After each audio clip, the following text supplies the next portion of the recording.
Jadi dampak video terhadap psikologis orang yang menonton, khususnya pada generasi milenial ini, baik anak maupun remaja. Nah, itu akan menimbulkan kenakalan remaja. Kenakalan remaja itu yang seperti apa? Munculnya seks bebas, anak-anak kemudian punya kecenderungan untuk sering melihat video porno, menyimpan video-video tersebut untuk dipakai untuk melakukan itu tadi, tindakan seks bebas bersama pasangannya kalau memang tidak dipantau oleh orang tua. Kemudian muncul juga pelecehan seksual. Mungkin orang yang punya dia tidak menyadari bahwa dia punya kelainan, misalkan orang yang punya kelainan seks atau punya hasrat seksual yang tinggi. Nah, saat dia melihat video itu bisa saja memicu dia untuk melakukan pelecehan terhadap orang lain.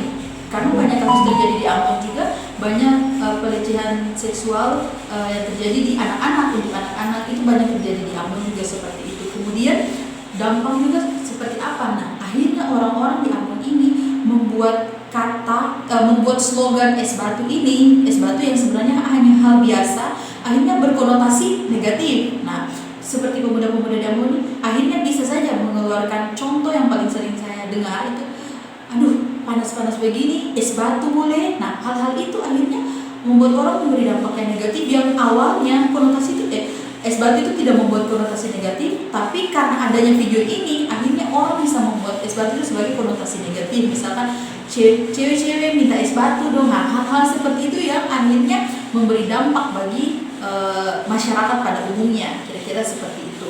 Terima kasih sudah nonton. Jangan lupa like, subscribe, dan share ya.